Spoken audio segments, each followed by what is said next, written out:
न माता न बंधु न दाता न पुत्रो न पुत्री न भृत्यो न भर्ता न जाया न विद्या न मृत्युर्ममेव गतिस्त्वं गतिस्त्वं त्वमेका भवानि पारे महादुःखभीरो पपाता प्रकामी प्रलोभी प्रमथ कुसंसार पाश प्रबद्ध सदाहं गतिस्त्वं त्वमेका भवानि न जानामि दानं न ज्ञानयोगं न जानामि तन्त्रं न स्तोत्रमन्त्रं न जानामि पूजां न संन्यासयोगं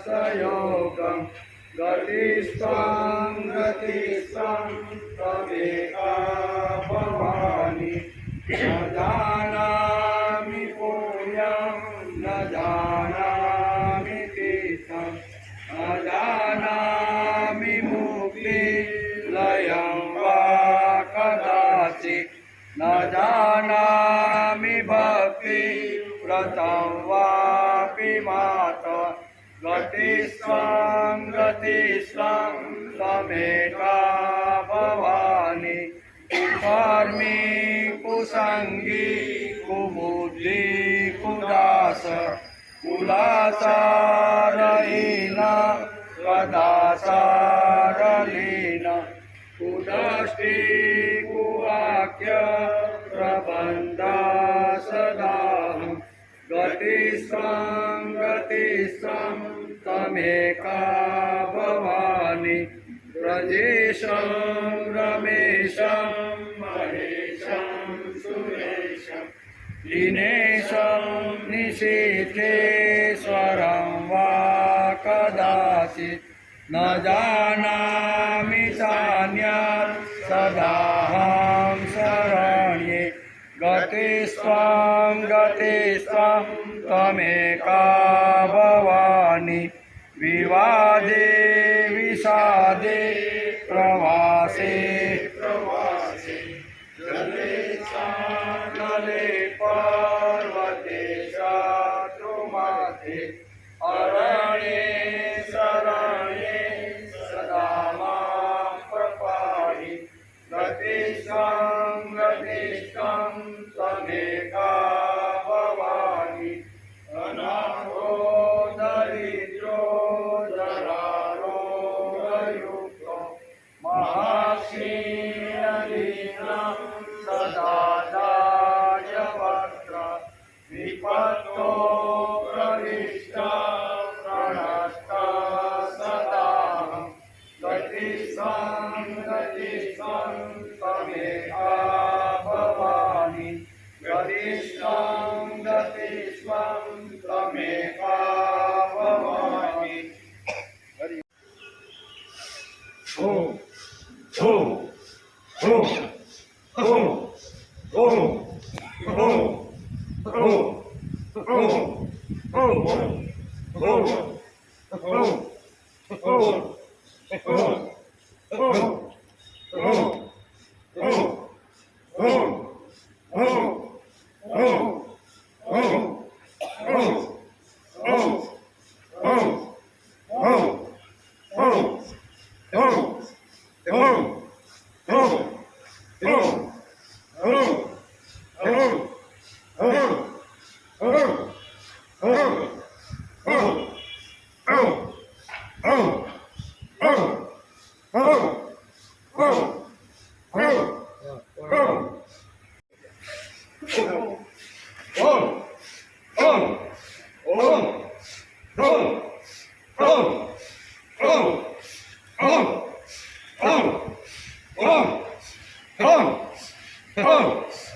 ओम ओम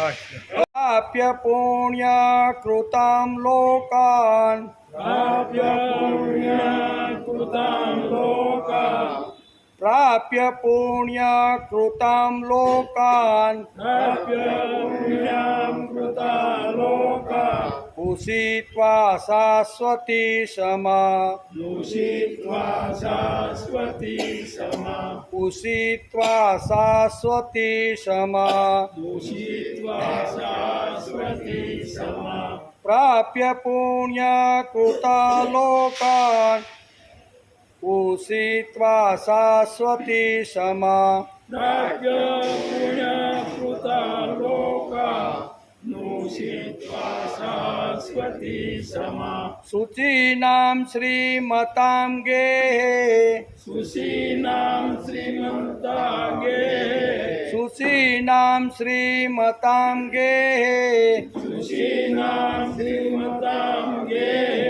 योगभ्रष्टो विजायते योगभ्रष्टो विजायते योगभ्रष्टो विजायते योगभ्रष्टो विजायते शुचीनां श्रीमतां गेहे योगभ्रष्टो विजायते सुशीनां श्रीमन्तागे योगभ्रष्टो विजायते प्राप्य पुण्यकृतां लोकान् उषित्वा शाश्वती समा शुचीनां श्रीमतां गेहे योगभ्रष्टो विजायते प्राप्य पुण्यकृतां लोकान् दूषित्वा शाश्वती समा सुशीनां श्रीमन्तागे योगभ्रष्टो विजायते अथवा योगिनामेव अथवा योगिनामेव अथवा योगिनामेव अथवा योगिनामेव कुले भवति धीमताम् कुले भवति धीमताम् कुले भवति धीमताम् कुले भवति धीमताम् अथवा योगिनामेव कुले भवति धीमताम् अथवा योगिनामेव कुले भवति धीमताम् एतद्विदुर्लभतरम्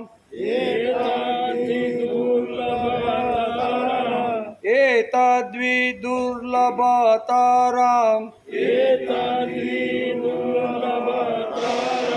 लोके जन्म यदि सदम् लोके जन्म यदि दशम् लोके जन्म यदि सदम् लोके जन्म यदि शतम् एतद्विदुर्लभतरम् लोके जन्म यदि दशम् एतद्धि दुर्लभतरम् लोके जन्म यदि दशम् अथवा योगिना कुले भवति अथवा योगिनामेव कुले भवति धीमताम् एतद्विदुर्लभतरम् लोके जन्म यदि सदम् अथवा योगिनामेव कुले भवति धीमताम् एतद्धि दुर्लभतरम् लोके जन्म यदि दशम् बे साथे प्राप्य पुण्यकृतां लोकान् उषित्वा शाश्वती समा शुचीनां श्रीमताङ्गे योगभ्रष्टो विजायते अथवा योगिनामेव कुले भवति धीमताम् एतद्विदुर्लभतरं लोके जन्म यदि सदं लोके जन्म यदि सदं हरिः ओम् देवसुतं देव कंसचाणूरमर्दनं देवकी परमानन्दं कृष्णं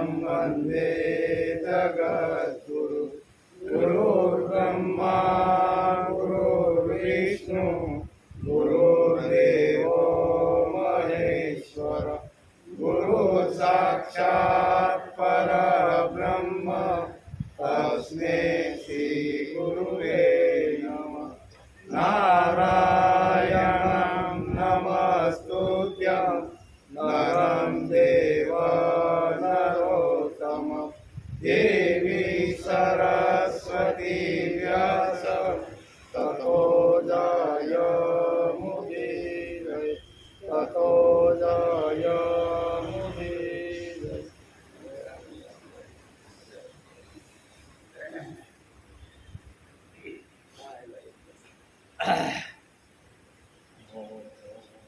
प्राप्य पुण्यकृतां लोकान् उषित्वा शाश्वती समा शुचीनां श्रीमतां गेहे योगभ्रष्टो विजायते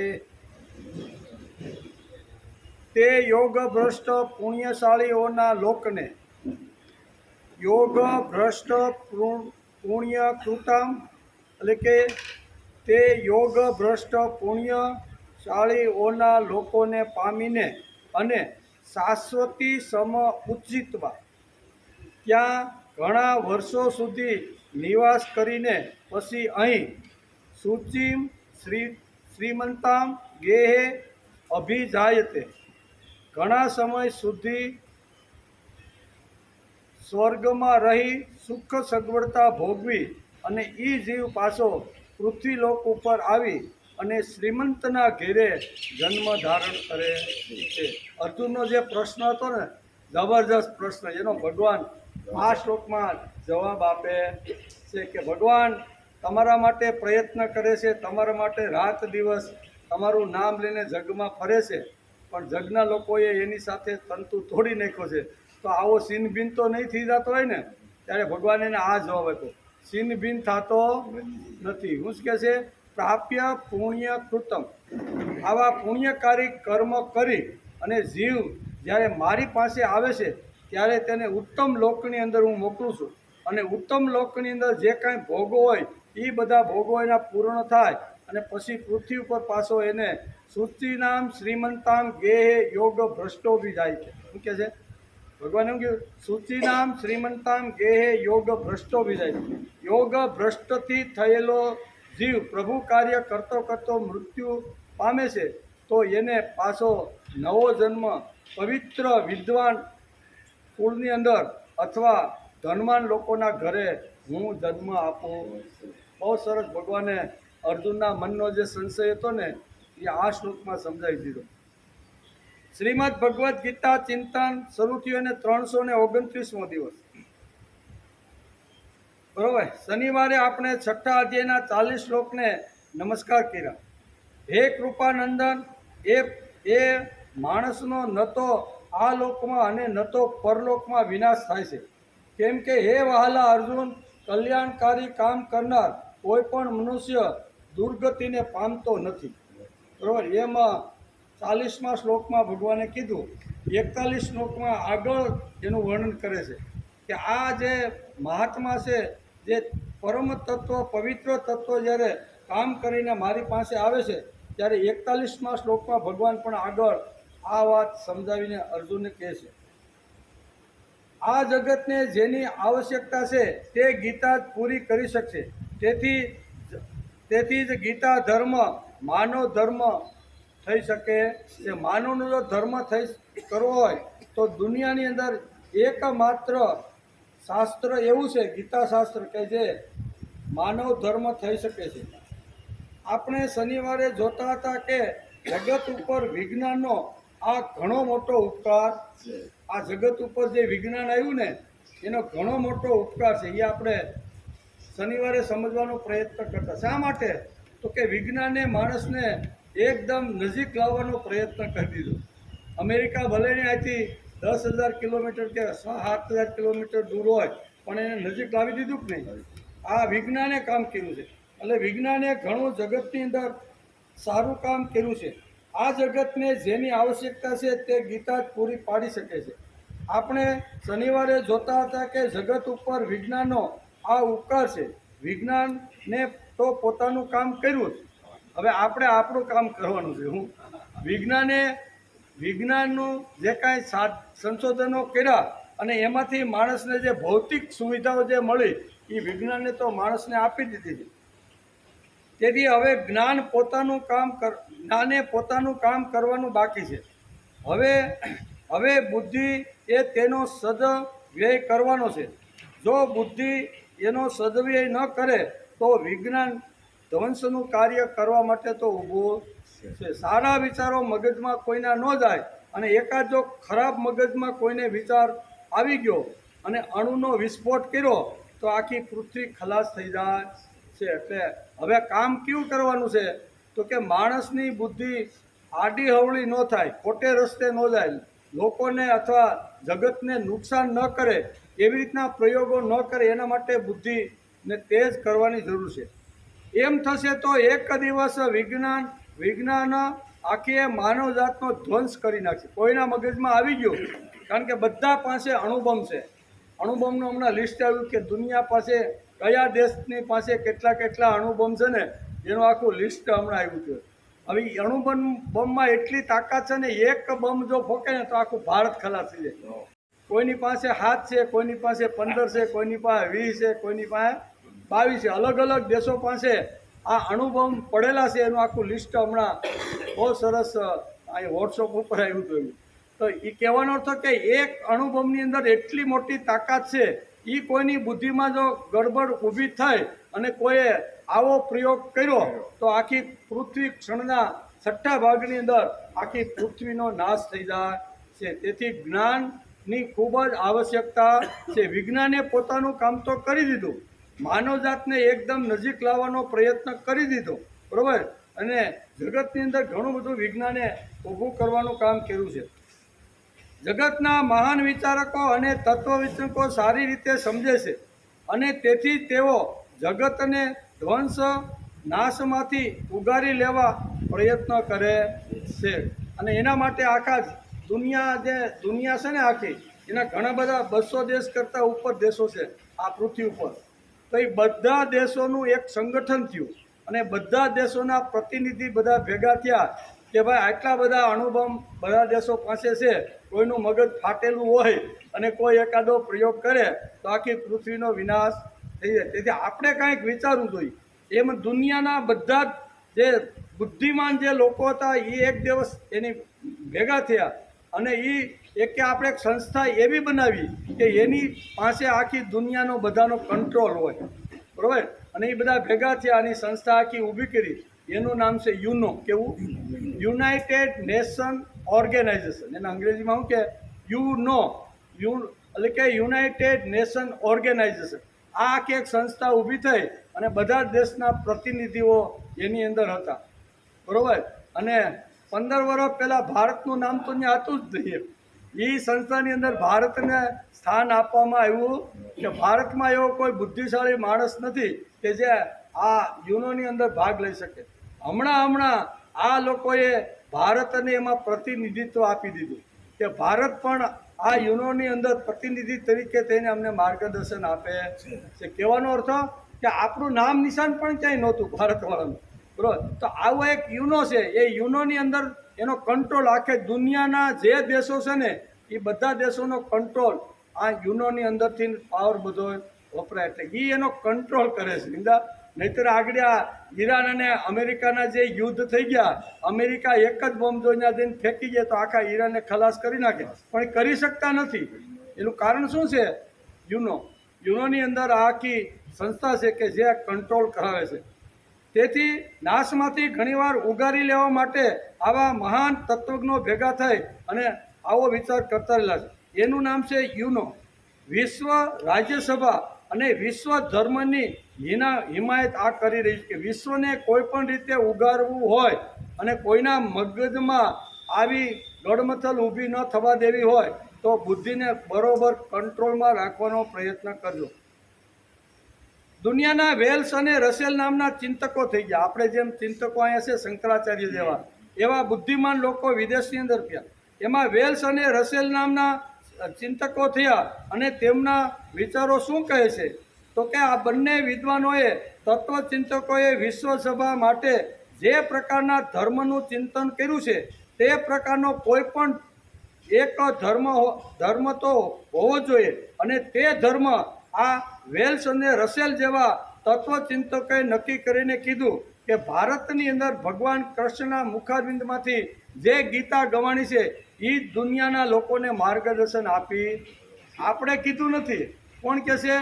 વેલ્સ અને રસેલ જેવા તત્વચિંતકોએ પણ દુનિયા આખીના ધર્મનો અભ્યાસ કરી, તત્વજ્ઞાનનો અભ્યાસ કરીને પછી કહે છે કે યુનોની અંદર જો વિશ્વસભાની અંદર જો કોઈ ગ્રંથને અથવા કોઈ વિચારને માન્યતા કરીને સમાજના અંતિમ માણસ સુધી જો લઈ જવાનું છે તો એ ગીતા ધર્મ છે. આવું વિદેશના લોકોએ તારણ કરી અને આ સજેશન કરેલું છે. બીજી વાત, તેમણે દુનિયાના પુસ્તકોનો અભ્યાસ કર્યો. ક્યાંક ને ક્યાંક સાંપ્રદાયિક સંકુચિતતા અને વાડાબંધી જોવા મળી. આ બે મહાન તત્વજ્ઞાની તત્વ વિચારકોએ દુનિયાના પુસ્તકનો અભ્યાસ કર્યો કે દુનિયાના લોકોને ખરેખર ધર્મનું માર્ગદર્શન કોણ આપી શકે. ઘણું બધું કર્યું તો ઘણા બધા ગ્રંથોની અંદર ઘણી બધી વાતો એને ગમી નહીં અને ગીતા જેવો ગ્રંથ એ લોકોએ જ્યારે હાથમાં લીધો, એનો અભ્યાસ કર્યો કે આ ગ્રંથ કાંઈ માર્ગદર્શન આપી શકે એમ છે, ત્યારે તેમણે દુનિયાના પુસ્તકનો અભ્યાસ કર્યો. ક્યાંક ને ક્યાંક કોઈ પુસ્તકની અંદર સાંપ્રદાયિક સંકુચિતતા અને વાડાબંધી આ લોકોને જોવા મળી. અને ગીતા જેવો ગ્રંથ હાથમાં લઈ અને વેલ્સ અને રસેલ જેવા મહાન તત્વચિંતકે જ્યારે લીધો ત્યારે ગીતા જેવા ગ્રંથમાં તેને લાગ્યું કે અનહંતવાદી અને સર્વભૂત હિત અને પરસ્પરની ભાવના ફક્ત શ્રીમદ ભગવદ્ ગીતામાં જ લીખી. પરસ્પરની જે ભાવમયતા છે ને એ ગીતાએ સમજાવી છે. સર્વભૂત હિતે રસની ભાષા પણ અહીંયા ગીતાની અંદર જોવા એને મળી. તેથી તેણે નક્કી કર્યું કે દુનિયાની અંદર કોઈ પણ જો ગ્રંથ દુનિયાને જો માર્ગદર્શન આપી શકવાનો હોય ને તો એ શ્રીમદ ભગવદ્ ગીતા છે. વગેરે વિચારોનો ગીતાનું હૃદય છે. ગીતાના વિચારોનો સ્વીકાર જગતે કરવો પડે છે. વેલ્સ અને બર્નાર્ડ રસેલ જેવાએ કહ્યું, કોઈ એકાદ ધર્મ કે સંપ્રદાય માટે ગીતા નથી. ગીતા એ તો ગીતાના વિચારો માનવા જ પડે છે, બરોબર? એમ ભગવાને ગીતામાં કહ્યું છે અને કહી પણ દીધું છે. અર્જુનને કહી દીધું છે કે મારે તને જે કાંઈ કહેવાનું હતું ને એ હું તને અત્યારે કહી રહ્યો છું અને કીધું છે. તારી બુદ્ધિમાં ઉતરે તો એના વિચારોની સાથે મનની સાથે ઘસી જો અને ઘસ્યા પછી તારી બુદ્ધિમાં ઉતરે તો તું કર. આટલું સરળ તત્વજ્ઞાન દુનિયાના કોઈ પણ પુસ્તકની અંદર બર્નાર્ડ રસેલ અને વેલ્સ એવા ચિંતકોને જોવા મળ્યું નહીં. એને આમાં જોવા મળ્યું સંપ્રદાય માટે કે એક ધર્મનો કે એક વ્યક્તિ માટેનો આ ગ્રંથ નથી. આ તો સાર્વભૌમ દુનિયાના ખૂણામાં જે માણસ રહેતો છે તેના માટેના વિચારો આ ગ્રંથમાં છે. તેથી એને સજેશન પણ કર્યું કે ગીતા જેવા ગ્રંથને માન્ય કરી અને એને આ ધર્મગ્રંથ તરીકે માન્યો. તેથી જ એટલે કે કોઈ એકાદ ધર્મ કે સંપ્રદાય માટે શ્રીમદ ભગવદ્ ગીતા નથી. ગીતાએ જે વિચારો એટલે કે ગીતાના જે વિચારો માનવા પડે તે ભગવાને અતિશય સરળ ભાષાની અંદર અર્જુનને સમજાવવાનો પ્રયત્ન કર્યો. તેથી 37મા શ્લોકમાં કરવામાં આવેલો જે પ્રશ્ન હતો, બરાબર ને, એનો ઉત્તર ભગવાન અહીંયા 41મા શ્લોકમાં આજ આપવાના છે. શનિવારે એણે 38મા શ્લોકની અંદર જે સંશય હતો એનો જવાબ ભગવાને અહીંયા 40મા શ્લોકમાં આપ્યો. 37 શ્લોકમાં જેને સંશય ઊભો થયો હતો એનો જવાબ ભગવાન અહીંયા 41 શ્લોકની અંદર આપે છે. શું પ્રશ્ન હતો? પ્રશ્ન એ હતો કે શું કહેવાય, ધર્મ પ્રત્યે અથવા શ્રદ્ધા, કે જે સાધક શ્રદ્ધાપૂર્વક તમારું કામ કરે છે, તમારું સ્મરણ કરે છે, પણ હજી તમારા સુધી પહોંચી શક્યો નથી. સમાજે જોયું કે સમાજે વિચાર કર્યું કે આ સાધક તો આ કાંઈ સમાજની અંદર કે કુટુંબમાં કાંઈ ધ્યાન આપતો નથી, ભગવાન ભગવાન કરીને ભગવાનનું નામ લઈને ફરતો રહેલો છે, એટલે નાયત બારો કાઢવા, આપણી ભાષામાં કેવું હોય તો ભગવાન આવો જે જીવ છે એની ગતિ કેવી રીતની થાય છે એ અર્જુનનો પ્રશ્ન હતો. એટલે કે આવો માણસ જ્યારે મૃત્યુ પામે ત્યારે ભગવાન તમે એને કયા લોકની અંદર મોકલો છો? આ અર્જુનનો જે પ્રશ્ન હતો ને એ પ્રશ્નનો જવાબ ભગવાન અહીંયા 41મા શ્લોકની અંદર આપે છે. ભગવાન કે આવો જીવ મારું કામ કરતો કરતો વચ્ચેથી જ જો વયો જાય, મારી સુધી હજી પ્રભુ પ્રાપ્તિ કરી શક્યો નથી અને સમાજમાંથી હડસેલાઈ ગયો છે, સમાજમાં એનો કોઈ ભાવ પૂછતું નથી, સમાજ એને અડધૂત કરી અને સમાજમાંથી બહાર ફેંકી દીધો છે, ઇન્દ્રિયો પણ બરોબર હવે કામ કરતી નથી. આવા સ્થિતિની અંદર આ સાધકનું જ્યારે મૃત્યુ થાય ત્યારે એ આવી રીતનો છિન્ન ભિન્ન તો થઈ જતો. આવો જે પ્રશ્ન અર્જુનનો હતો એનો ભગવાન આ શ્લોકમાં જવાબ આપે. શું આપે કે હે અર્જુન, પ્રાપ્ય પુણ્યા કૃતામ લોકાન ઉષિતા શાશ્વતી સમ શુચિનામ શ્રીમતામ ગેહે યોગ ભ્રષ્ટો વિજાયતે. બહુ સરસ ભગવાન જવાબ આપે. ભગવાન કહે છે કે હે અર્જુન, યોગ ભ્રષ્ટ માણસ પુણ્યશાળીઓના લોકમાં એટલે સ્વર્ગની અંદર જાય છે. વચ્ચે કામ કરતો કરતો વચ્ચે કદાચ એનું અચ્યુતમ કેસ્યુતમ થઈ ગયું, મારી પ્રાપ્તિ પૂરી કરી શક્યો નહીં, પણ વચ્ચેથી જ આવી રીતનો દેહ એનો ખલાસ થઈ ગયો. એટલે ભગવાન કહે છે કે આવા જે વચ્ચેથી ભ્રષ્ટ થયેલા અથવા વચ્ચેથી જે ઉપડી ગયેલા જે લોકો છે ને એ શું કરે છે તો કે યોગ ભ્રષ્ટ માણસ પુણ્યશાળી કર્મ એટલે કે પુણ્યશાળીઓના લોકને એટલે કે સ્વર્ગ વગેરે ઉત્તમ લોકને પ્રાપ્ત થઈ જાય. ભલે વચ્ચેથી વયો ગયો હોય, પૂરો પહોંચી શક્યો નથી, પણ મૃત્યુ થાય ત્યારે ઉત્તમ લોકની અંદર એને પ્રાપ્ત થાય છે. ઉત્તમ લોક એને પ્રાપ્ત થાય છે. તે ઉત્તમ લોકને પામીને ત્યાં ઘણા વર્ષો સુધી સ્વર્ગની અંદર જે કાંઈ સુખો હોય બધા સુખો ત્યાં ભોગવે. બધા સુખો જ્યારે ભોગવી લીધા એનું પુણ્ય પણ ત્યાં ખલાસ થઈ ગયું, અને પુણ્ય ખલાસ થયા પછી હું એને જ્યારે પૃથ્વી પર ફરીથી આ જીવને જ્યારે મોકલું છું ને ત્યારે સૂચિનામ શ્રીમંતામ ગેહે યોગ ભ્રષ્ટો બી જાય છે.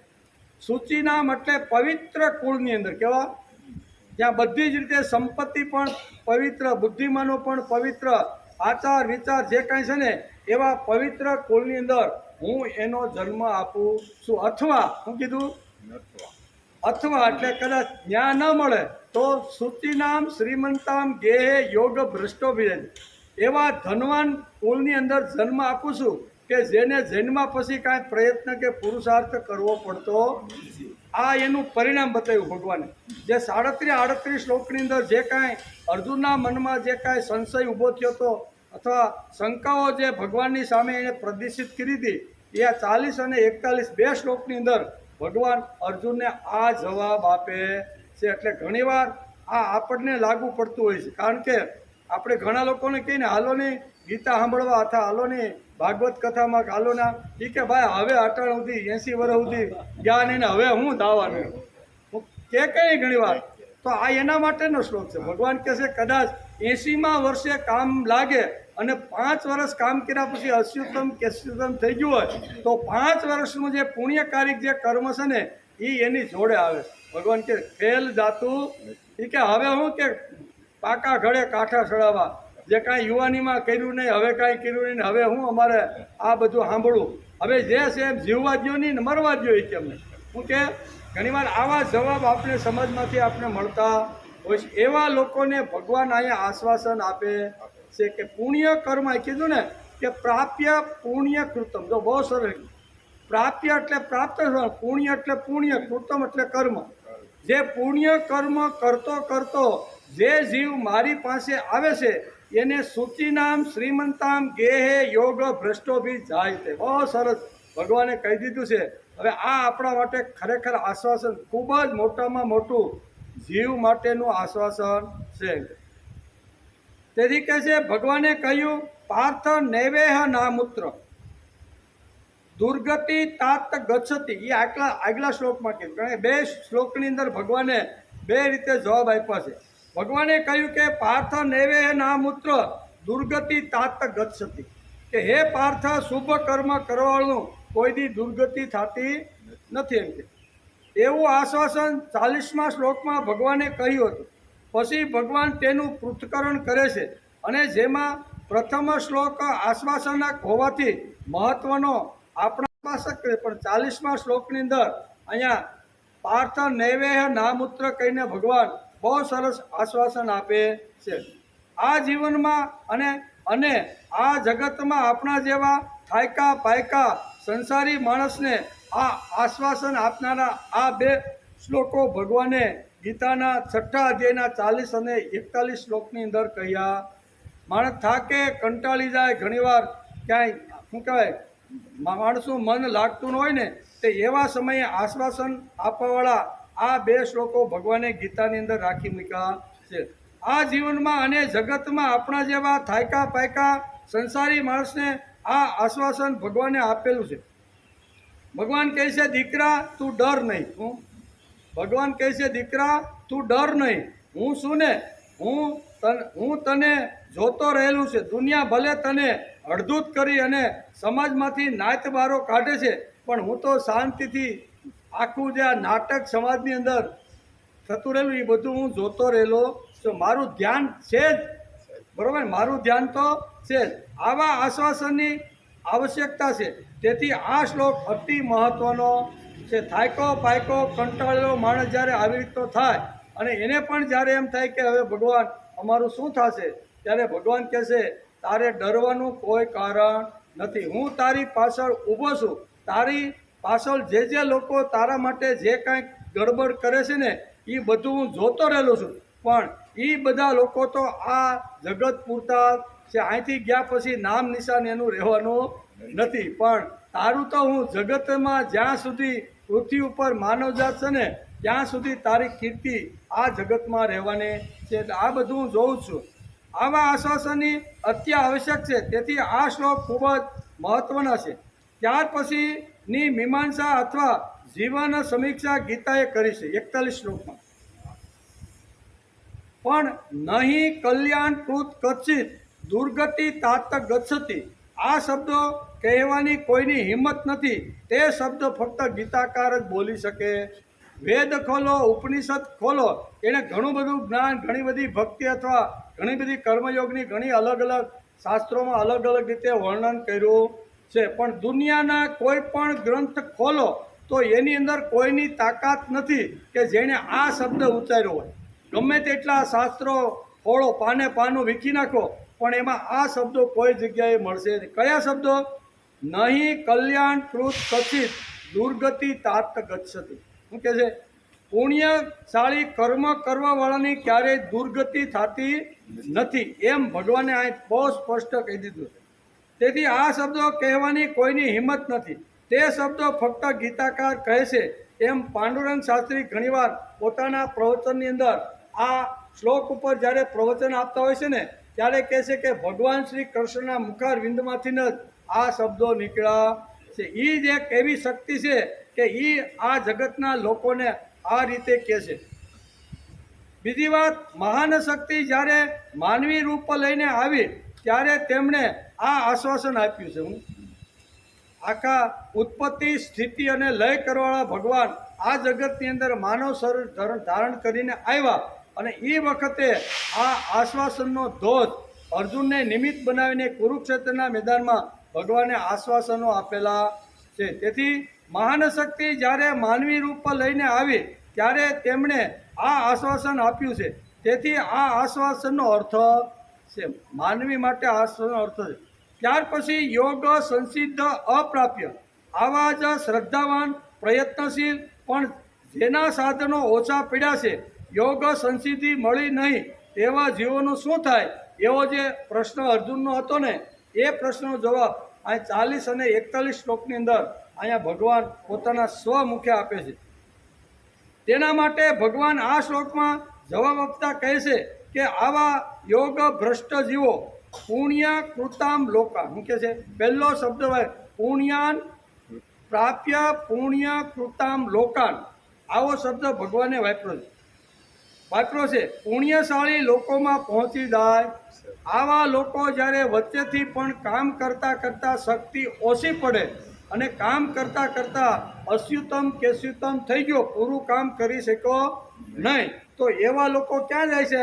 આ ભગવાને કીધું છે કે આ જીવો છે ને એ બધા સ્વર્ગ લોકની અંદર પુણ્યશાળી લોકમાં પહોંચી જાય છે. સારો સંગ જોઈએ એટલા માટે ભગવાન તેમને પુણ્યશાળી લોકો પાસે મોકલે છે. આવા જીવ જ્યારે આ જગત છોડીને જ્યારે જાય છે, એને પણ ગયા પછી હારો સંગ ત્યાં જોઈ કે નહીં? જેમ આપણને હારો સંગ જોઈ, એમ આવા પુણ્યશાળી આત્મા મૃત્યુ પછી જાય તો એને પણ સારો સંગ જોઈ. તેથી ભગવાન એને સારા સંગ મળે એવા મહાપુરુષોની જોડે ત્યાં મોકલી આપે છે. સારો સંગ જોઈએ એટલે ભગવાન તેમને પુણ્યશાળી લોક પાસે મોકલે છે અને એને આપણે સ્વર્ગ લોક કહીએ. આવા પુણ્યશાળી લોકની પાસે આવા લોકો વચ્ચેથી પ્રભુ કાર્ય કરતાં કરતાં બરોબર જો મૃત્યુ પામે તો એ લોકો અહીંયા જાય છે. બીજું પાવનમ પાવને ભ્યોપી હરેર નામ કેવલમ, પાવનમ પાવને ભ્યોપી હરેર નામ કેવલમ, કેવળ હરિનું નામ જ પાવનમાં પાવન છે. આ પૃથ્વી ઉપર જો પાવન એટલે પવિત્ર, પવિત્રમાં પવિત્ર જો કોઈ નામ હોય તો કયું છે? પાવનમ પાવને ભ્યો હરેર નામ કેવલમ, હરિનું નામ જ કેવળ પાવન કરનારું છે. ભગવાનના ચરણ પાસે જે લોકો પહોંચી જાય બરોબર, એને પાવન કરીને જગતની અંદર એની કીર્તિ વધારવાનું કામ આ જગતની અંદર ભગવાન કરતા રહેલા છે. તેથી કેવલ અહીં કહે છે ને, કેવળ ભગવાનનું નામ જ પાવન છે. બીજા નામ કરતાં ભગવાનનું નામ પાવન છે એમ શંકરાચાર્ય પણ પોતાના સ્તોત્રમાં લખે છે. પાવનમ પાવનેભ્યો હરેર નામ કેવલમ, પાવનમાં પાવન અને પવિત્રમાં પવિત્ર, પુણ્યશાળીમાં પુણ્ય, એટલે કે ભગવાન જેમની પાસે રહેવું એ પુણ્ય, એવા લોકોની પાસે રહેવું એ પુણ્યકાળી કામ છે. જેમને અલકે જેને ઓળખવા એ પણ પુણ્ય છે. આવા જીવાત્માઓ છે એની સાથે આ જીવ જ્યારે જગત છોડીને જાય છે ત્યારે પુણ્ય લોકની અંદર મોકલી આપે છે. ભગવાનના જે લોકો છે તેમની પાસે કેટલા દહાડા સુધી ભગવાન આવા જીવોને મોકલે છે. આ પુણ્યશાળી લોકો ભગવાનના માનસ પુત્રો કહેવાય. પૌરાણિક અને ઐતિહાસિક લોકો તેને ચિરંજીવી કહે છે. વશિષ્ઠ છે, ભૃગુ છે, આવા જે ઋષિઓ છે ને એને આપણી ભાષામાં કહેવું હોય તો ચિરંજીવી એટલે એનો જે વિચાર છે ને એ વિચાર આ પૃથ્વી ઉપર એ ગયા પછી હજારો વર્ષો પછી જે ટેકો છે એના માટે ચિરંજીવી શબ્દ વાપરવામાં આવે છે. અંગિરસ આ બધા કેવા વશિષ્ઠ છે, ભૃગુ છે, અંગિરસ છે, આ બધા ગણતરીમાં આવી જાય. ભગવાન જે વખતે એટલે કે વિશ્વથી કંટાળી જાય તે વખતે આ બધા મહાપુરુષો રહેતા હોય ત્યાં ભગવાન પોતે રહેવા માટે આવે. ભગવાન રહેવા ક્યાં માટે આવે? ભગવાન પણ ક્યારેક કંટાળી જાય. કંટાળે ક્યારે? ભગવાનને કંટાળો ક્યારે આવે? હનુમાનજીને કંટાળો, હનુમાનજીને આપણે કહીએ કે હનુમાનજીને કંટાળો ક્યારે આવે? તો કે હનુમાનજીનું જે કામ નામ બધું ભૂલીને ખાલી એની મૂર્તિમાં આપણે તેલને અડદને જે કાંઈ સિંદોરને લગાડીને પછી શું થાય? હાકર લગાડીએ એટલે કીડીઓ આવે, મકોડા આવે, એ હનુમાનજીની ડૂટી હોય કે હાથ હોય એમાં આ બધી તકલીફ કરે કે નહીં?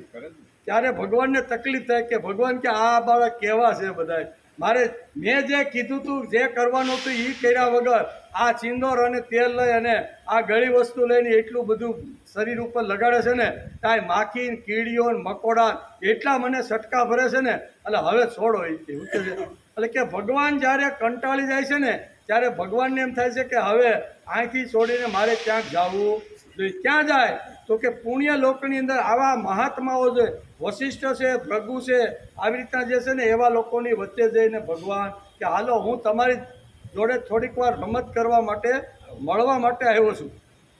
તેથી અંગીરસ આ બધા ગણતરીમાં આવી જાય છે. ભગવાન જે વખતે અલકે વિશ્વથી કંટાળી જાય તે વખતે આ બધા મહાપુરુષો રહેતા હોય તે વસાહતમાં આવીને ભગવાન રહે. કેવા આવી વસાહતમાં આવીને ભગવાન રહેશે. એટલે તો આ કહે છે ને કે હનુમાનજી ક્યાં રહે તો કે જ્યાં કથા રામની કથા કે કોઈ પણ ભગવાનની કથા હાલતી હોય ને ત્યાં હનુમાનજી આવીને બેસી જાય કે હનુમાન. તેથી કહે છે તેથી આવા લોકો આવી વસાહતમાં રહીને રહેવાનું પસંદ કરે છે. જાગતિક જરૂરિયાત લાગે એટલે કે યુનિવર્સલ નેસેસિટી લાગે ત્યારે તેમના માંથી એકાદ મહાપુરુષને એટલે કે આંખના પલકારે કરે કે હવે ભાઈ તમે જરીક જઈ આવો. જગતમાં થોડીક આડાઅવળી બધું થવા માંડ્યું, ગોટાળા શરૂ થવા માંડ્યા છે ને એટલે તમે જઈને આવો. એટલે ભગવાન પરબારા આવતા નથી. કોઈ એવા મહાપુરુષ હોય અને વચ્ચે વચ્ચે આપણી વચ્ચે એકનાથ આવે, તુકારામ આવે, નરસિંહ મહેતા આવે, મીરાબાઈ આવે, વચ્ચે આગળના કાળમાં શંકરાચાર્ય આવે, રામાનુજાચાર્ય આવે, એમ કરતાં કરતાં આગળ ઋષિઓ આવા બધા વારાફરતી બધા આવે અને એ બધા જબરજસ્ત પ્રયત્ન કરી અને પ્રભુ સુધી લોકો વળે એના માટે રાત દિવસ પ્રયત્ન કરતા હોય છે. ભગવાન કે હજી મારે જવાની જરૂર પડી નથી, એટલો બધો બગાડો નથી આવ્યો, એટલે હજી થોડું ઘણું છે ને એટલા માટે સંતો છે, આચાર્યો છે, ઋષિઓ છે, મહાપુરુષો છે એ એને મોકલે અને ઘરે ઘરે જઈને જગાડે. હું કે ભાઈ જાગો હવે એ કે એ એમ જગાડે છે. પણ આપણે તો એટલી બધી ઊંઘની અંદર એટલા બધા નિંદ્રામાં મસ્ત હોય છે કે જગાડવા વાળાને કે ભાઈ ગોદડું આમ ખેંચે તો પાછું ખેંચીને ઓટી જાય છે. એટલે કહેવાનો અર્થ કે આવા સંતો આવે, જગાડે, લોકોને કે પ્રભુ ભક્તિ સમજાવે, પ્રભુનો પ્રેમ સમજાવે, પણ ઘણીવાર લોકો સમજવાનો પ્રયત્ન કરતા નથી. તેથી અહીં કહે છે કે આવા પુણ્યશાળી વર્ગની વસાહતમાં આ જીવને તાલીમ માટે ભગવાન મોકલે. ત્યાં તે શાશ્વતી સમ ઉચિતવા. આ શ્લોકમાં એક શબ્દ ભગવાને વાપર્યો છે. શું છે કે આવા લોકો જ્યારે આ વસાહતની અંદર હું જ્યારે જાઉં અને એ વસાહતની અંદર હું જ્યારે રહેવા લાગું ત્યારે શાશ્વતી સમા ઉષિત્વા ઘણા વર્ષો સુધી ત્યાં રહું છું અને પ્રાપ્ય પુણ્ય કૃત એટલે કે પ્રાપ્ય પુણ્ય કૃતમ એટલે પુણ્યશાળીઓના લોકોની સાથે બેસી અને ઘણીવાર ઘણી પ્રકારની રમતો પણ હું રમતો રહેલો છું. અને જ્યારે સમાજની અંદર આવી રીતે ગડબડ થાય ત્યારે એકાદ ઋષિને, એકાદ મહાપુરુષને મોકલે અને સમાજને પાછો ઠીકઠાક કરવાનો પ્રયત્ન કરે.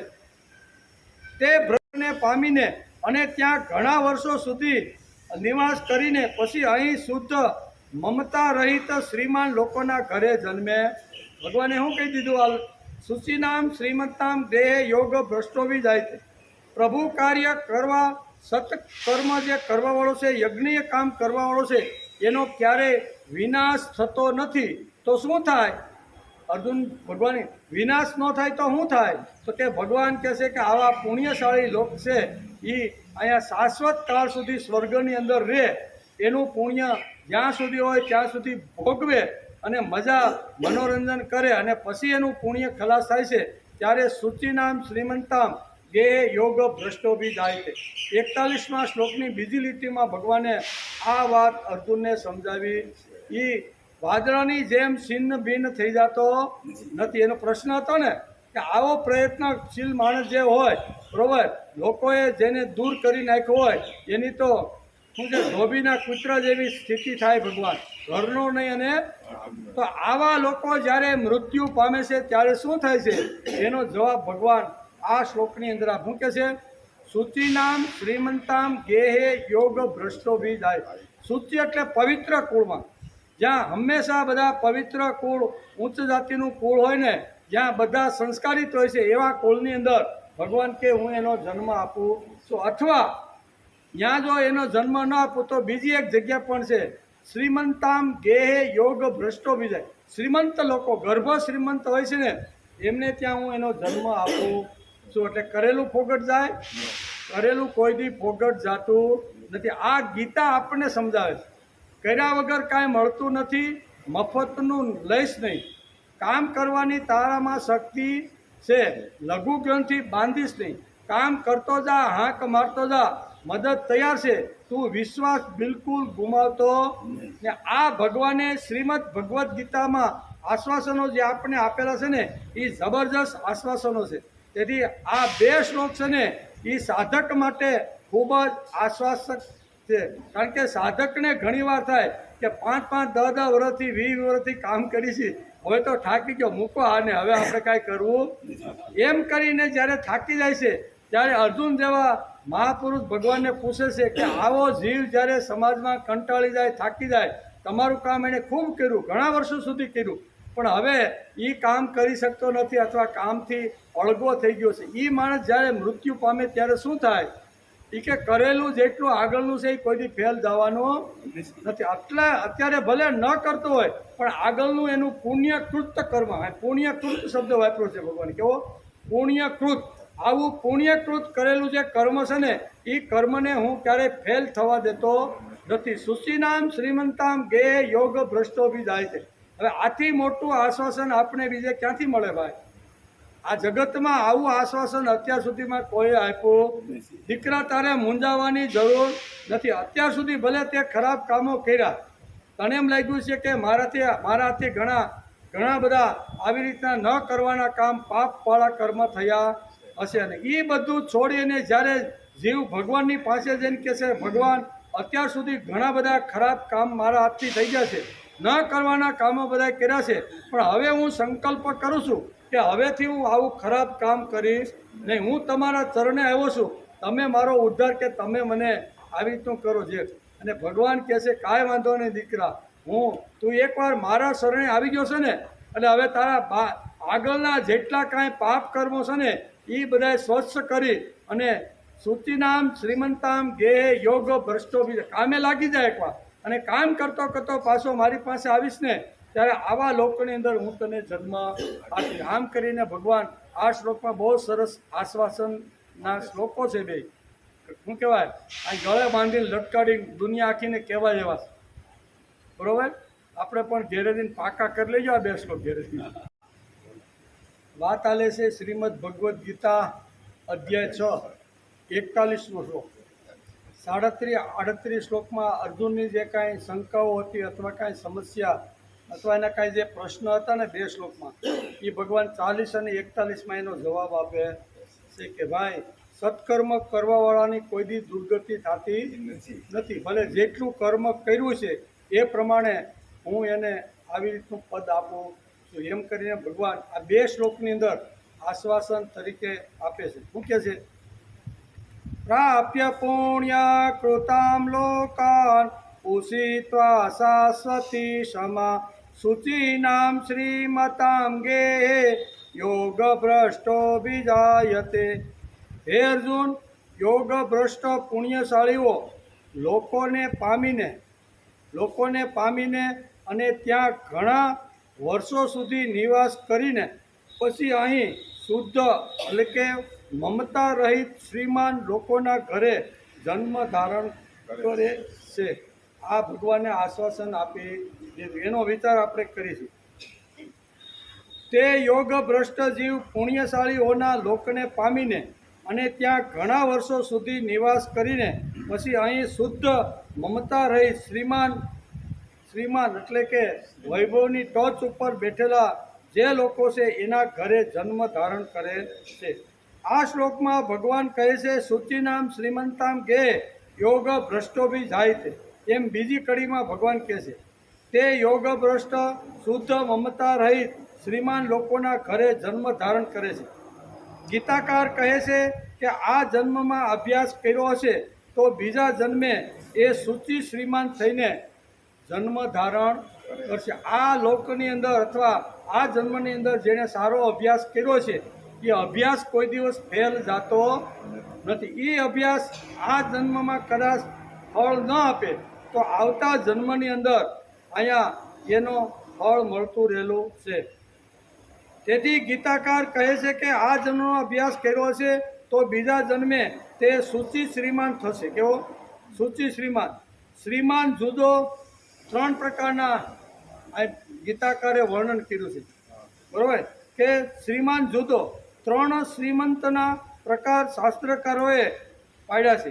એમાં એક ભોગી શ્રીમંત હોય, શ્રીમંત તો ખરો પણ કેવો? એક ભોગી શ્રીમંત હોય, બીજો સત્કર્મી, ભોગ મને જે કાંઈ વૈભવ ભોગ મળ્યા છે એ સત્કાર્યમાં વાપરે એવો એક શ્રીમંત હોય છે, અને ત્રીજો શ્રીમંત હોય છે તે પવિત્ર શ્રીમંત કહેવામાં આવે છે. 3 પ્રકારના શ્રીમંતોનું વર્ણન સૂચિનામ શ્રીમંતામ ગેહે યોગ ભ્રષ્ટો બી જાય તે આ શ્લોકનું વર્ણન કરતા પાંડુરંગ શાસ્ત્રી આ પ્રવચનમાં કહે છે કે 3 પ્રકારના શ્રીમાન લોકો આ પૃથ્વી ઉપર રહેનારા છે. અને એમાં જે સૂચિનામ શ્રીમંતામ ગેહે ક્યારે થાય તો કે આગલા જન્મમાં સારા કર્મ કરતો કરતો યોગ ભ્રષ્ટ થયેલો જે જીવ છે ને એ સૂચિ શ્રીમાનને ત્યાં જન્મ ધારણ કરે છે. તેથી ભોગી શ્રીમંત એટલે કે સત્કર્મ શ્રીમંત અને પવિત્ર શ્રીમંત આ 3 ભાગ પાડેલા છે. શ્રીમાન જુદો અને સૂચિ શ્રીમાન જુદો. કર્મથી શ્રીમાન થવાય અને સાથે સાથે જીવનમાં કર્મ વધતા જો ભક્તિ હોય તો એને સૂચિ શ્રીમાન કહેવામાં.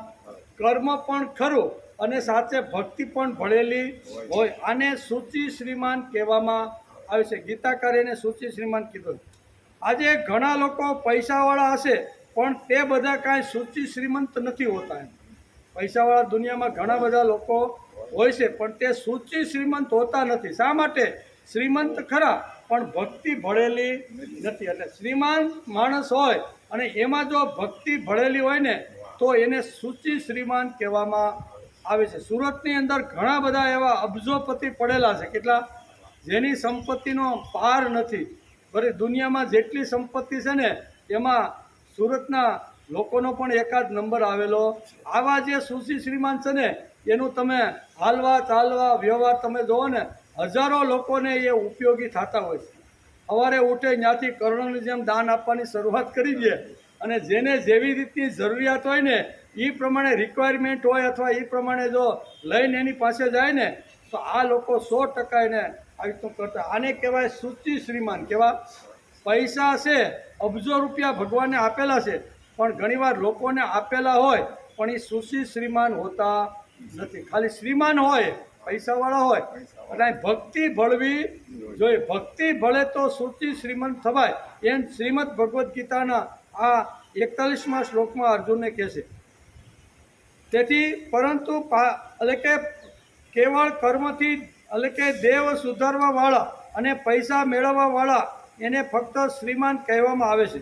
પરંતુ પાછલા જન્મારામાં ભગવાન તરફ જેમની દ્રષ્ટિ હતી, દ્રષ્ટિ રાખીને જેમણે કર્મ કરેલા હોવાથી જેમને વૈભવ મળેલો છે અને જેનો વૈભવ ભગવાનના પવિત્ર કાર્યમાં વપરાય છે તેને સૂચિ શ્રીમાન ભગવાને ગીતાની અંદર 41મા શ્લોકની અંદર કીધો છે. બધાને સૂચિ શ્રીમાન 3 પ્રકારના. એક ભોગી શ્રીમંત હોય, એક સત્કર્મ શ્રીમંત હોય અને એક સૂચિ શ્રીમંત હોય. આપણે કઈ જગ્યામાં બેસી છીએ ને એ નક્કી આપણે કરવાનું છે. એટલે કે ગત જન્મનું અહીં કહે છે કે ખૂબ સારું કર્મ હોય, પ્રભુ તરફ ધ્યાન રાખીને એને સત્કર્મો કર્યા હોય છે, સારા કામો કર્યા હોય છે, એ માણસ જ્યારે મૃત્યુ પામે છે ત્યારે સૂચિ શ્રીમાન થઈને આ જગતમાં પાછો આવે છે. તેથી કર્મ વત્તા ભક્તિ આ 2 વાત સૂચિ શ્રીમાનના પાયાની અંદર હોય છે. તે વૈભવ સૂચિ પવિત્ર કહેવાય છે અને તે લોકો સૂચિ શ્રીમાન કહેવાય છે. શ્રીમાન રહેવા છતાં આ લોકોની વિકાસ તરફ કાયમ વૃત્તિ રહે છે. તેથી તેમને સૂચિ શ્રીમાન કહેવામાં. આટલો મોટો વૈભવ, આટલી મોટી કીર્તિ, આટલો મોટો યશ એની પાસે હોય, લોકો ખૂબ આવી રીતનું કરતા હોય છે પણ છતાંય એને એમ થાય છે કે હું જેના લીધે છું ને એ ભગવાનના લીધે છે. મને જે કાંઈ વૈભવ કીર્તિ મળી છે, હમણાં મને જે કાંઈ સત્તા ઉપર જે બેસાડવામાં આવ્યો છે ને એમાં ભગવાનનો મોટો હાથ મારી ઉપર છે. ગત જન્મનું સારું કર્મ છે, સત્કર્મ કરતાં કરતાં હું મર્યો હોઈશ અને ભક્તિભાવથી ભીંજાઈ ગયેલો હોય અને એ જ વખતે ભગવાન મને અહીંયા જન્મ આપ્યો છે. કહેવાનો અર્થ તે વૈભવ શુચિ પવિત્ર કહેવાય છે અને તે લોકોને શુચિ શ્રીમાન કહેવામાં આવે છે. શ્રીમાન રહેવા છતાં આ લોકોની વિકાસ તરફ કાયમ વૃત્તિ રહે છે, તેથી તેને શુચિ શ્રીમાન કહેવાય છે એમ ગીતાકાર કહે છે. જે એકલો શ્રીમાન હોય તેવો માણસ પૂજા કરે ખરો, પણ એને ડર હોય કે આજે પૂજા કરું છું અને ભૂલ ચૂકથી જો આવતીકાલે ન કરું અને મને મળેલો વૈભવ વયો જાય અને મારું મગજ ફાટી જાય ને તો શું થાય? ઘણીવાર ફાટી નથી જતા ઘણાના મગજ.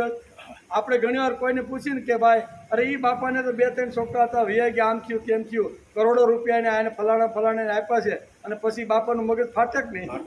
ફાટે જ. આપણી શેરીમાં આજુબાજુ આપણે જોવા મળતું જ હોય છે. એટલે અહીંયા ઘણીવાર માણસ ભગવાનની પૂજા કરતો હોય છે, ભગવાનને પ્રાર્થના કરતો હોય છે, પણ એ ડરના હિસાબે જો આજે હું કરું છું એટલે મારો વૈભવ ટીકો છે, પણ આવતીકાલે જો હું પૂજા કરી દઈશ અને આ વૈભવ હાયલો જાય તો મગજ ફાટી જાય તો મગજ ઊંધે, એટલે કે ચાલુ રાખો ને એમાં આપણા બાપનું શું જાય છે? ઘી થોડું જોઈ છે. એટલે આ ડરથી કરતી રહેલી એની ભક્તિ છે. આવી ભક્તિ ભગવાનને ભાવતી નથી એમ કે. તેથી તે એટલે કે જે એકલો શ્રીમાન હોય તેવો માણસ પૂજા કરે ખરો, પણ એને ડર હોય છે કે પૂજા ન કરું અને મગજ ઉલટા સુલટું થાય અને 1-2 ફેક્ટરી બંધ થઈ જાય તો આવો ડર હોય. 4-5 ફેક્ટરી હોય અને પછી પૂજા ચાલુ હોય અને એમ થાય કે નહીં કરું ને આ મળેલી ફેક્ટરી બંધ થઈ જાય તો, એટલે પૂજા ચાલુ રાખવાનું આપણું કાંઈ જાતું બહુ નથી જાતું. અને એવું લાગે પૈસા તો છે જ, એક પૂજારીને રાખી છે ભાઈ તારે સવારે 6 વાગે આવી અને આ ભગવાનનું મંદિર સાફ બાફ કરી પૂજા કરીને આરતી ટકોરી કરી, એવા લોકો રાખેલા છે કે નહીં? ભાઈ ઘણા લોકો કે મારે ક્યાં જાવ છો કે ફલાણા બાપા છે ને એને કહે હું તો કે ત્યાં પૂજા કરવાનો મેં આવો કોન્ટ્રાક્ટ રાખ્યો છે, વાર્ષિક કોન્ટ્રાક્ટ. રોજ જવાનું 1 કલાક પૂજા કરવાની અને ભગવાનને નવડાવવા ધોળ જે કાંઈ હોય કરીને પાછું. એટલે ઘણા શ્રીમંત લોકો જે હોય છે ને એ આવી રીતના પૂજારીઓને પણ આવી રીતના ભગવાનની પૂજા કરવા માટે રાખ્યો. પરંતુ શુચિ શ્રીમાન લોકો તો આત્મવિશ્વાસ, ઈશ્વવિશ્વાસ અને કર્મ કરતા હોય છે.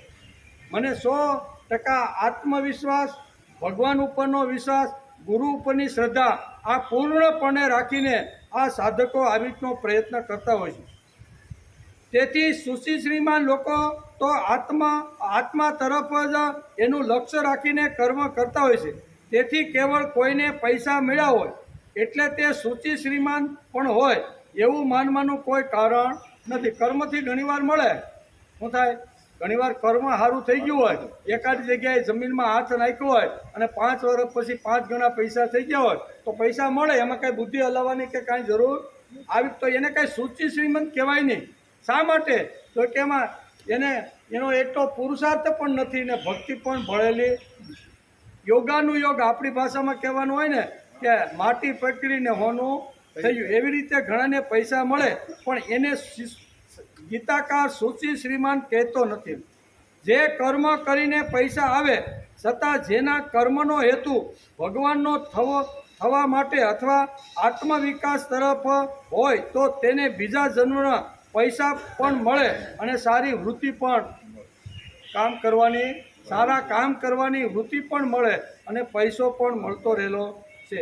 તેથી શુચિનામ શ્રીમંતાનામ યોગ એટલે કે ગેહ યોગ ભ્રષ્ટો બી જાય છે ની વાત જે છે તેમાં શ્રીમંત 3 પ્રકારના કયા છે તે આપણે આગળ જોઈએ. એક ભોગી શ્રીમંત, બીજો સત્કર્મી શ્રીમંત અને ત્રીજો છે શુચિ શ્રીમાન.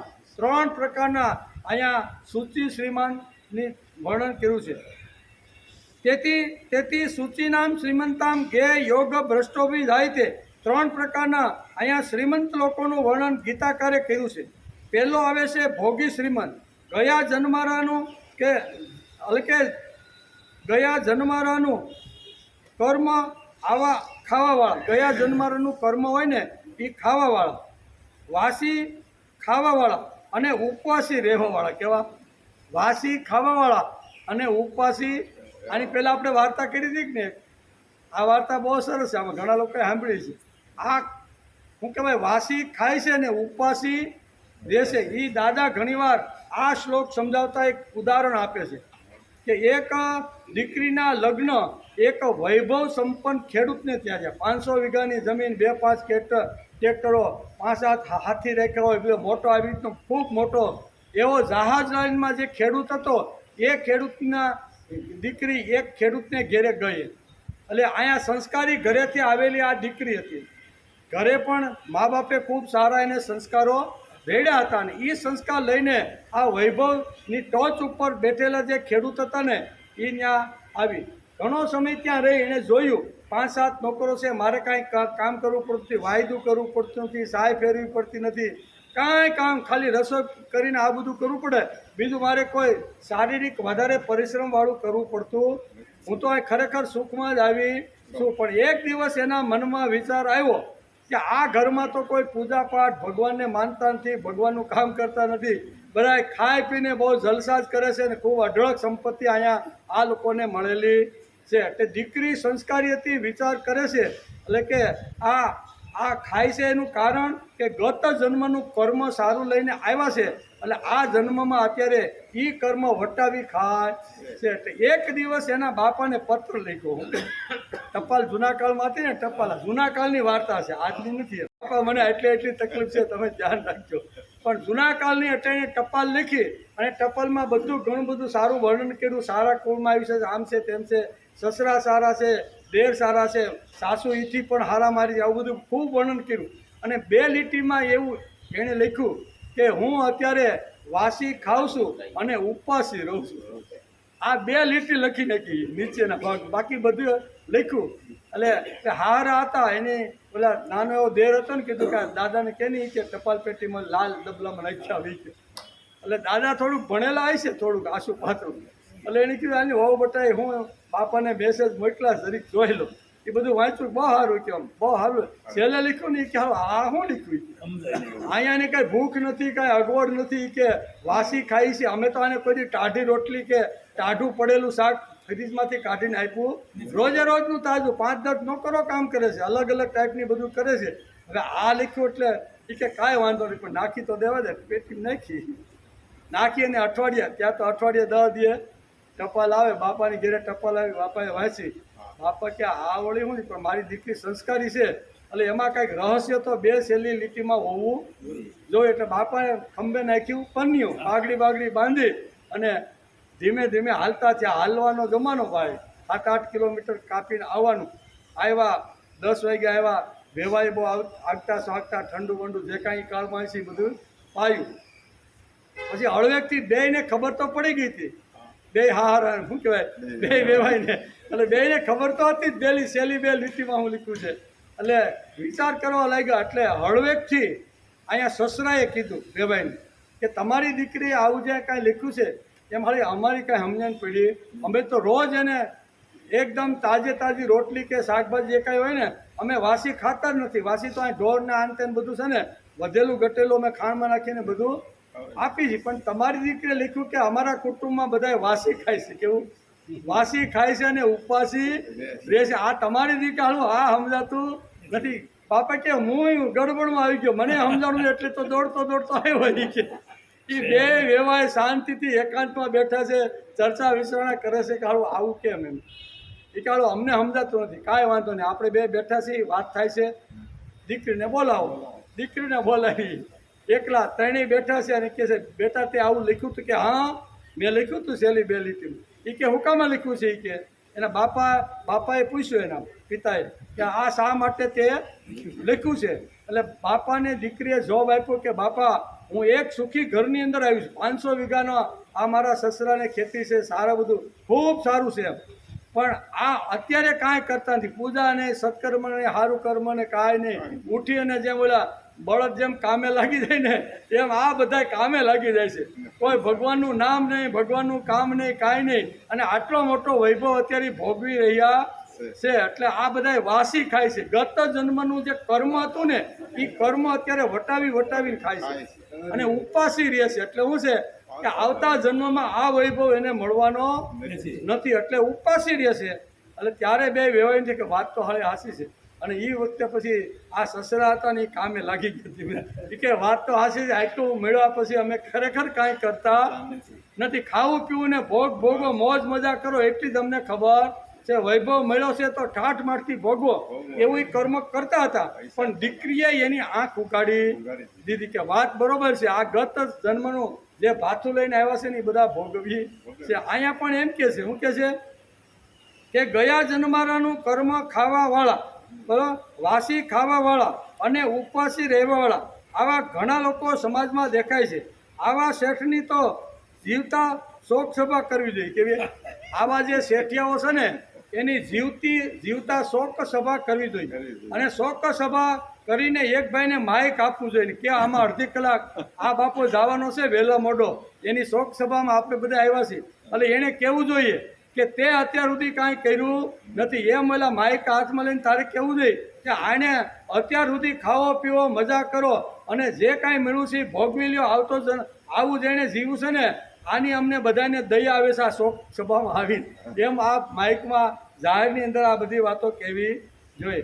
તેથી કે આવા લોકોની શોક સભા ભરવી જોઈએ અને ન્યાતને ભેગું કરીને એને આ બધાએ ભેગા થઈને સમજાવવું જોઈએ કે મર ત્યારે તારું શું થાય ભાઈ.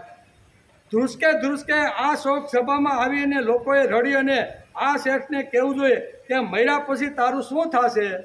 તારા મર્યા પહેલાં તો અમે શોક સભા ભરી દીધી, હવે કાંઈ જરૂર બેસણામાં આવવાની નથી. આમ રડી ધ્રુસકે કરીને સમાજના લોકો કે આવું નાટક કરીને આવા ખાઈ પીને મજા કરે છે ને કાંઈ કરતા નથી, એવા લોકોને અગાઉ કહેવું જોઈએ.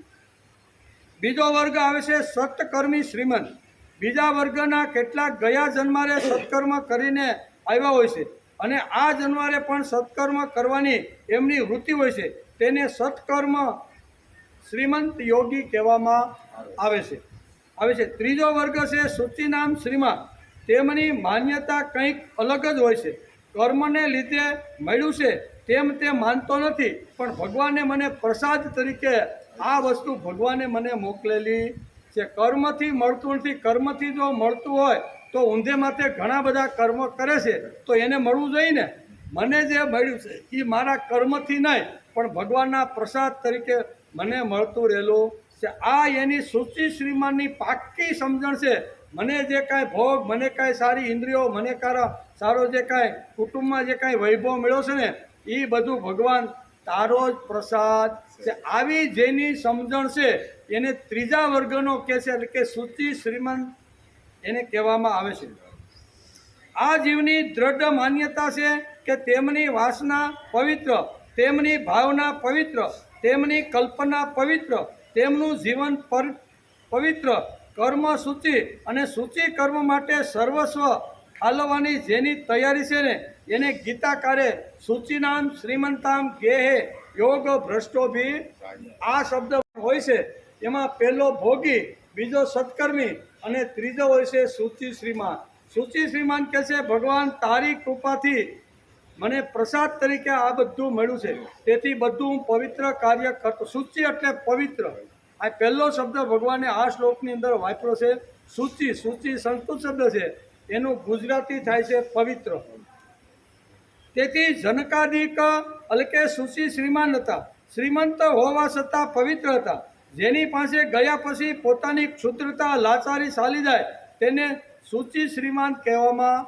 જે મહાપુરુષ પાસે ગયા પછી જેની આવી રીતની જે ક્ષુદ્રતા છે એ ચાલી જાય એને સૂચિ શ્રીમાન કહેવામાં આવે છે.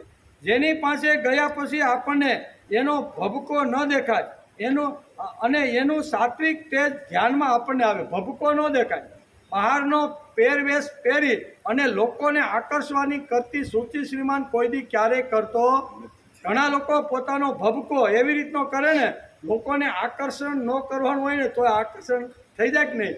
ગીતાકાર કહે છે કે જે સૂચિ શ્રીમાન છે ને એ કોઈ દિવસ બહારનો ભભકો કરી અને દુનિયાને આકર્ષવાનો ક્યારેય આ ભભકો કરીને કરતો નથી. આ સૂચિ શ્રીમંતની પાકી સમજણ છે એમ ગીતાકાર આ શ્લોકમાં કહે છે. તેથી જેની પાસે ગયા પછી આપણને એનો ભભકો ન દેખાય અને તેનું સાત્વિક તેજ આપણે ધ્યાનમાં આવે. એના અમે લલાટ ઉપર જોઈને ત્યારે આપણને એમ થાય કે આ મહાપુરુષમાં કાંઈક હોય તો એનું તેજ જોયા પછી માણસને આવી રીતનું થાય છે, ધ્યાનમાં આવે. તેને સૂચિ શ્રીમાન ભગવાન આ શ્લોકની અંદર આવા જે લોકો છે ને એને સૂચિ શ્રીમાન ભગવાને આ શબ્દ વાપર્યો છે. કર્મ વત્તા ભક્તિથી મળતી રહેલી જે શ્રીમંતાઈ છે તે પેઢીઓની પેઢીઓ સુધી ટકે.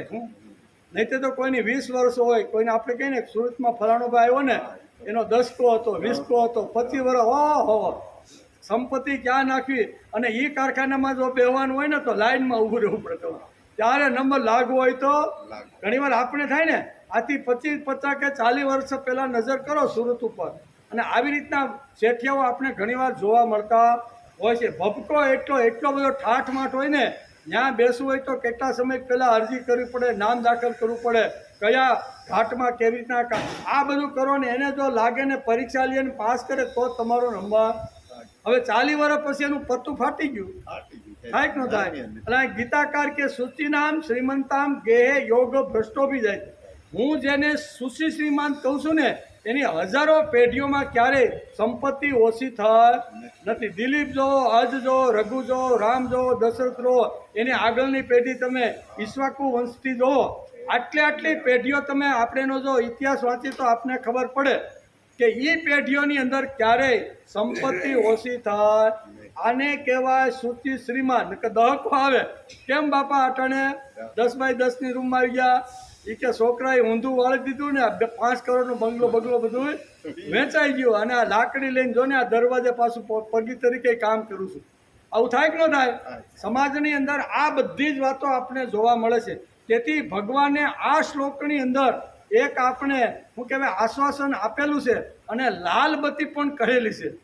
જો તમે સત્કર્મ નહીં કરો, સાથે ભક્તિ રાખીને કર્મ જો નહીં કરો ને તો તમારી હાલત 10-20 જેવી જ છે. 10, 20, 15 વર્ષ ભપકાદાર તમે જીવી લ્યો, અને પછી એ કર્મ તમારું પૂરું થાય ને પછી રોડ ઉપર તમે આવવાના જ છો. તેથી સૂચિ શ્રીમંતા શબ્દ વાપરી અને ભગવાને એક લાલ લાઇટ પણ આપને બતાવી છે, અને આશ્વાસન આપેલું છે કે આવો જે સૂચિ શ્રીમાન છે, જે શ્રદ્ધાથી ભરેલો છે, જે કર્મ સતત કરતો રહેલો છે, સમાજની પરવા રાખ્યા વગર, સમાજનો ડર રાખ્યા વગર, ભગવાનને ધ્યાનમાં રાખીને શ્રદ્ધાપૂર્વક જે કર્મ કરે છે ને, આવા લોકોનો હું ક્યારેય નાશ થવા દેતો નથી. એને ક્યાં મોકલું છું?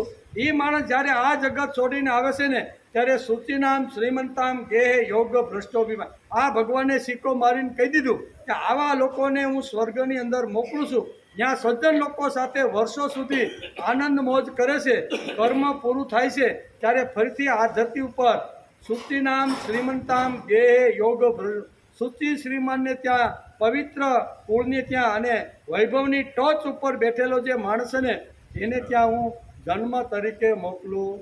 આ કેવા 2 પ્રશ્ન અર્જુનના ખાસ હતા, અને એના ઉપર ભગવાને આ શ્લોકની અંદર 40 અને 41 શ્લોકમાં ભગવાન એનો જવાબ આપે છે. તેથી કર્મ વત્તા ભક્તિથી અલકે મળતી રહેલી શ્રીમંતાઈ પેઢીઓ સુધી જાતી નથી.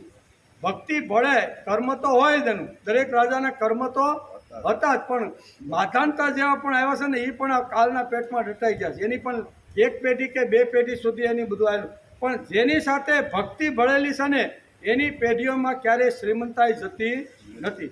તેથી મહાભારતમાં એક પ્રસંગ છે કે ધર્મરાજ દ્યુત રમવા ગયા, પછી તેના પર ભગવાન ચીડાઈ ગયા. જંગલમાં ગયા, ભગવાન ચીડાઈ ગયા. હું કે આ 19 વર્ષ સુધી મેં સાથે રહીને આટલું સુજલામ સુફલામ, આટલું રાજ્ય સુંદર બનાવ્યું, વૈભવની ટોચ, કરોડોના રીતના રત્ન જડિત બધું આટલું બધું બનાવ્યું છે ને, તે હવે તમે ઘડીના 6ઠા ભાગમાં હારી ગયા. ભગવાને જંગલમાં જઈને જ્યાં પાંડવો વનવાસ ભોગવતા હતા ત્યાં ભગવાને એને ઠપકો આપ્યો.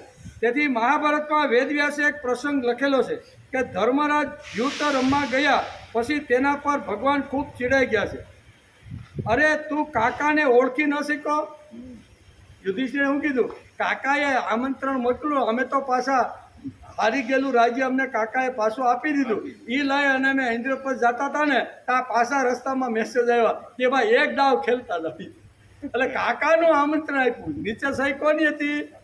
એ કે કાકાનું આમંત્રણ આપ્યું એટલે કાકાનું અપમાન કેમ કરાય? ત્યારે ભગવાન ચીડાજીને કહે છે કે આવો જો કાકો તમને ફસાવીને ઝાડમાં જો નાખવાનો જો પ્રયત્ન કરતો હોય ને તો આવા કાકાનું તમારે મનાય નહીં, અને તું હાળા માનીને બેઠો.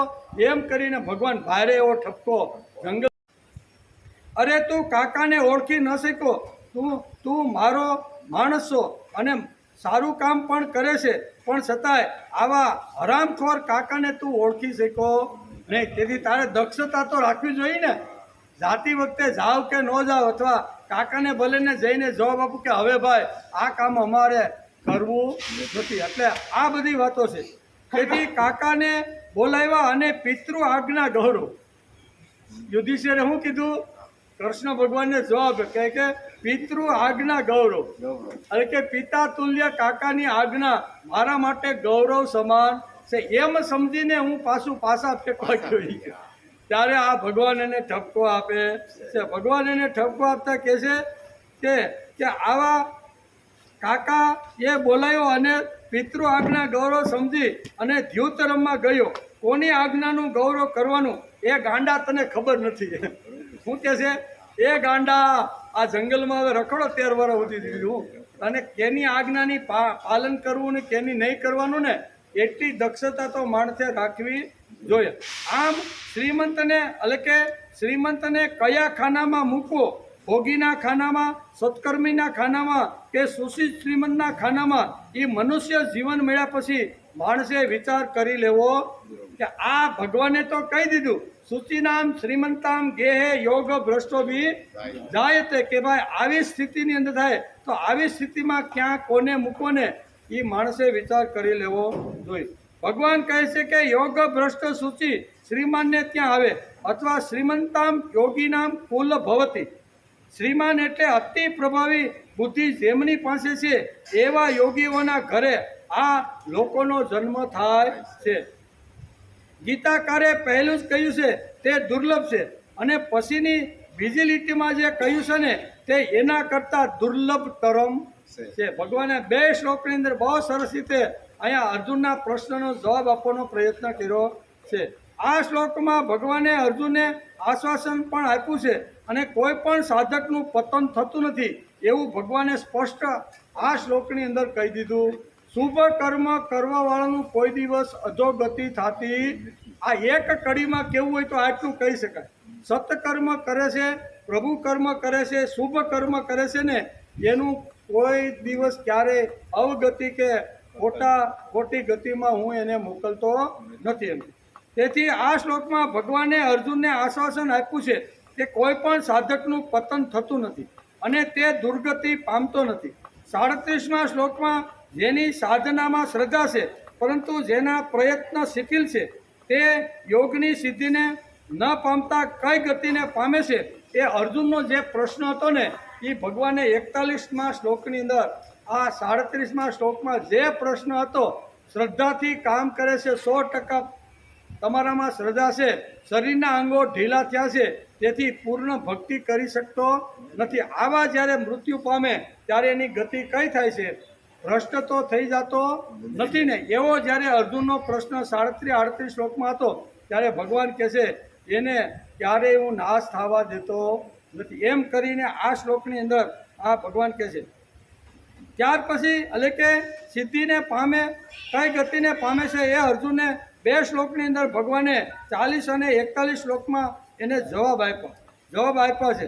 હવે 42મા શ્લોકમાં પણ આ આગળ વધારતા ભગવાન અહીંયા જે શુચિ શ્રીમાન અને ભગવત કાર્ય કરતો જ્યારે આગળ વધે છે ત્યારે એનું જીવન કેવી રીતનું બને છે ને એ આગલા શ્લોકની અંદર ભગવાન આ વાત સમજાવવાના છે. પણ આવતીકાલે આપણે આવશું ત્યારે, બરોબર, 42મા શ્લોકમાં ભગવાન શું કહે છે એનો વિચાર